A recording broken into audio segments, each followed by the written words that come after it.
আসসালামু আলাইকুম সবাইকে। আশা করি সবাই ভালো আছেন। আলহামদুলিল্লাহ আমিও ভালো আছি। তো আজকে আমি গরুর মাংস দিয়ে আলু রান্না করলাম। তা আলু কেন রান্না করলাম জানেন? প্রতিদিন তো গরুর মাংস খেয়েছি, আল্লাহ যা খাওয়াইছে, আমাদের রিজিকে যা রেখেছে তা তো খেয়েছি। তা ভাবলাম যে আজকে একটু আলু দিয়ে রান্না করি। তো সমস্ত মশলা এখানে দিয়ে চুলার উপরে দিয়ে দিয়েছি আমি, চুল বসিয়ে তারপরে এই তো নেড়ে দিচ্ছি পুরো মশলাটা যেন মিক্স হয়ে যায় সব মাংসের সঙ্গে, এই জন্য।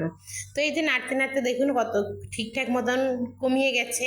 যাওয়ার পরে মশলাগুলো যখন সবগুলো মিক্স হয়ে গেছে তখনই কিন্তু খুব সুন্দর একটা কালার চলে আসছে। ঠিক এই পর্যায়ে এখন আমি একটু নেড়ে দিচ্ছি।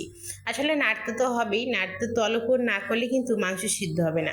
আর মাংস যদি আপনার সিদ্ধ না হয় কিভাবে খাবেন? অবশ্যই আমার ঘরে একটু নরম করতে হয়, কারণ আমার হাজবেন্ড, আমার ছেলে মেয়ে দুজনেই ওরা নরম একটু পছন্দ করে। আমি একটু শক্ত খাই, ওরা সবাই নরম খায়। এজন্য ওদের জন্য আমাকে একটু নরম করে তৈরি করতে হয়। তো এই যে দেখুন কষানো হয়েই গেছে। তো কষা হয়ে গেলেই কিন্তু এখানে আমি একটু আলু দিয়ে দেবো। তো আলু আমি কেটে ধুয়ে রেখে দিয়েছি, দেখুন সাইজটা করকম।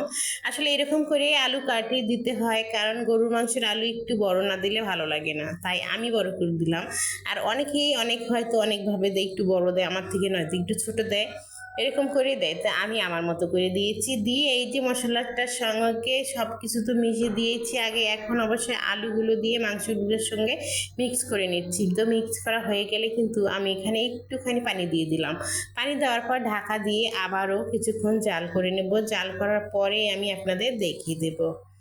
তো এই যে দেখুন এখন আমি ঢাকনাটা তুলে দেখিয়ে দিচ্ছি, আলুটা কিন্তু এখনো কোনোভাবেই সিদ্ধ হয় না। এই যে পানিও আছে অবশ্য অনেক।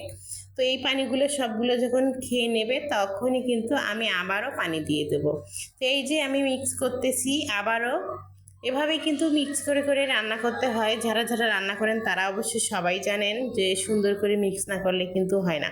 আর কোরবানির মাংস আর গরুর মাংস আপনি যতই কম মশলা দেন না কেন, এটার স্বাদই একটা অন্যরকম আসে। তাই তো আমার মাংসেরও স্বাদ অন্যরকম আসছে। তো রান্নার পরে আপনাদের দেখাই দিব, দেখবেন কত সুন্দর একটা কালার চলে আসবে। আসলে কালারই সব কিছু না, আর লবণ ঝালটা ঠিক মতন হতে হবে, তই না একটা জিনিস খেতে ভালো লাগবে। তো এই যে আমার একটু শুকনো মশলার গুঁড়ি দিয়ে তারপরে কিছুক্ষণ জাল করে তারপরে নামিয়ে আমি রেডি করে নিয়েছি সেই গরুর মাংস দিয়ে আলুর ঝোল।